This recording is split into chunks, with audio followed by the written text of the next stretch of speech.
guys see anything? Neither can I. I think I need a better headlamp. We are night hiking. The sun has just gone down, and we are headed out to the connector campsite at Hawn State Park. It's Friday night. We got a weekend full of activities down here in the St. Genevieve area, but we need some place to sleep, and the closest one was Hawn. Let's see if I can find a campsite. Scott does the trail videos too. Yeah.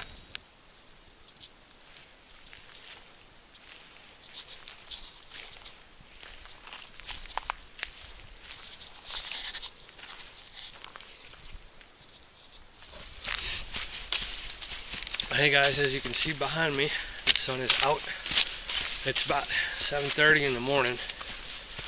I been up for, I guess, about 45. Well, I've been up for a while, but I started packing up, I guess, about 40 minutes ago. When I showed up at the camp last night, there was already a campfire going, and there was 3 gents there that are brothers, and this is their annual winter camping trip. So they were all packed out there in their hammocks, as I showed earlier as I was walking away. They were still sleeping, so I was doing my best to be quiet, which is hard when you sleep on that Thermarest X-Therm pad. You know, everybody says it's like sleeping on a Dorito bag. But anyway, so we're packed up and we're headed back to the car. So let me tell you what we're doing on this particular adventure. I'm heading back to the car, and then we're going to head over to Pickle Spring Natural Area.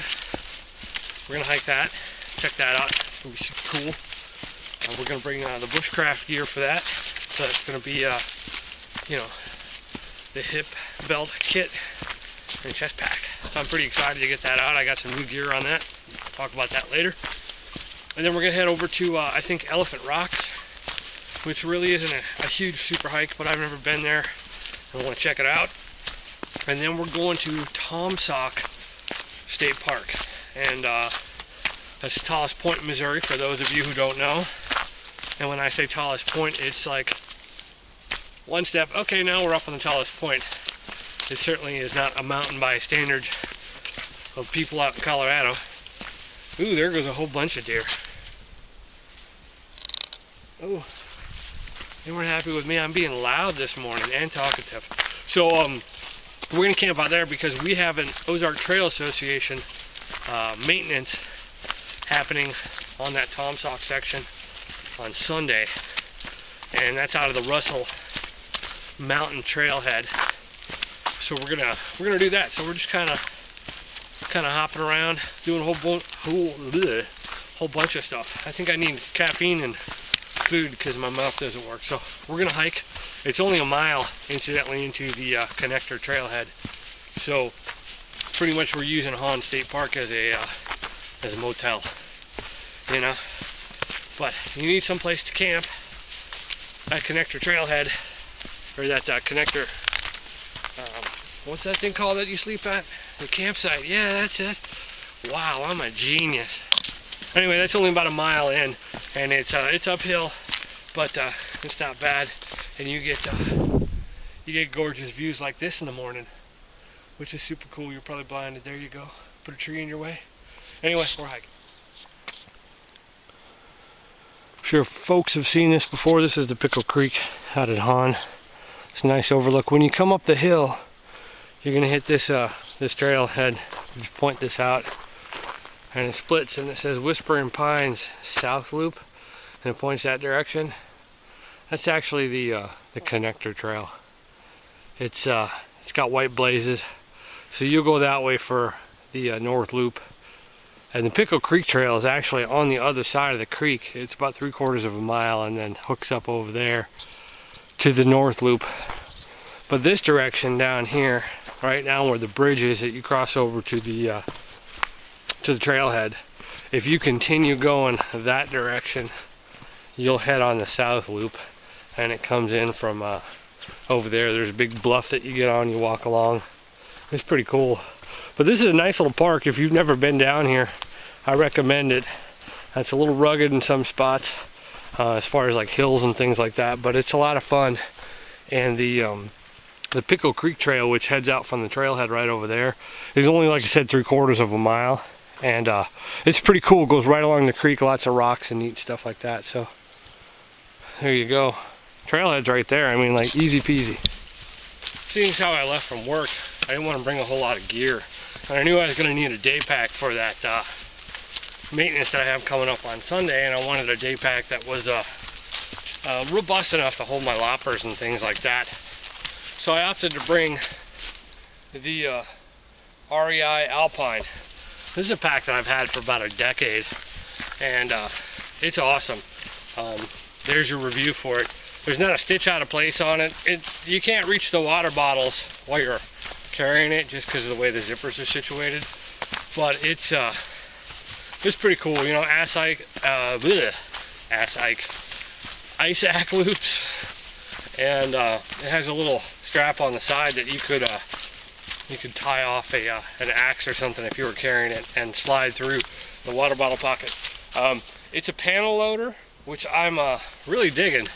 I kind of like the concept of a panel loader. I've been looking at some of these packs, and they're more tactical, you know, style packs like the Kafaru, and they're just too expensive. But they have the Y zipper on them, and I've been thinking about perhaps trying to start a backpack project and maybe use something with a Y zipper, because, you know, the panel loader is kind of cool. So I don't know, just something to think about. I'll pop this up on a picnic table up here and just show you what's in it. I mean, I got a whole ton of stuff in there, and really, you don't need much for an overnight. Those guys, they were packing a lot of stuff, but they're staying for a few days. They got the hammocks, and I forget what kind of Eno hammock they have, but it's the kind that you have the sleeve to slide a pad into. And I don't know, they were asleep, so I guess they're fairly comfortable, and they didn't get too cold last night. I did okay. I got a little chilly around the 2-3 o'clock hour. I think the food wore off, and the fact that I didn't bring a thermal top was probably not the smartest decision anybody's ever made, but I've never been known to be smart. And you folks who have subscribed, you should know this by now. Alright, so it's kind of hard to get it all in the frame, but as you can see, this is a panel loader. It has these little lashing points at the bottom. These are little bungees you can buy at Harbor Freight. They're like $2, and so all I did was just bungee the tent on the bottom, and that worked well. I was able to bring my Crocs, you know. I just used these little side latches, and then the compression strap across the top.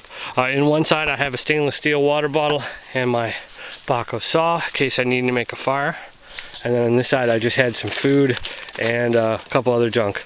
So let me open this up. I'll show you what it looks like inside. Alright, so inside you've got a little zippered pocket, and then you've kind of got an organizer pocket for pens and things like that. I just kind of stuffed in my hygiene kit, you know, and my first aid kit and that sort of stuff. That just fits in there really easy. The daisy chain on the back I've never really used, but there is, like I said, there is this wonderful little loop there for attachment, and then they also have another attachment point over here. So I mean, this is kind of my idea. Is if I need a pack, this is definitely would be a good bushcraft pack. It has the it's got the chest strap already installed, and then on the side, and it folds in here, but there is a slightly padded hip belt. It's not the most robust hip belt in the world, but it will certainly do. So let's take a look on the inside. And I'm not going to go through all this junk, but I got the basics in here, you know, sleeping pad and my down quilt, jacket, you know, headlamp, spare socks, you know, long underwear, that sort of thing. So really, I mean, you don't need a whole lot. You don't have to bring a whole ton of gear. Cover the basics and you're ready to rock and roll. So I'm going to quit jammering. I'm going to put all this stuff in my car. I'm going to use the facilities because, yes, this hotel has a vault toilet. And so I advise that you use it before you head off to nature areas where there's no toilets. And then we're going to boogie on over to Pickle Spring. All right, so one thing I forgot to mention about that panel loader is there's not really a whole lot of room left over for food. So it may be a scenario that perhaps you use some sort of dry bag attached to the bottom with your tent / tarp and your your sleeping bag. And then once you get that out of there, you'll have a lot more room for food and that sort of thing. That quilt compresses up pretty good, but you know, still takes up quite a bit in the pack. So I wouldn't think that that would be a long distance pack. You could probably find one that's a little bit larger for a lot less weight, but that is a really robust pack. Pretty awesome. Has hydration. The REI Alpine. You probably will never find it, but I would look on the eBay because they are purveyor of all things extinct.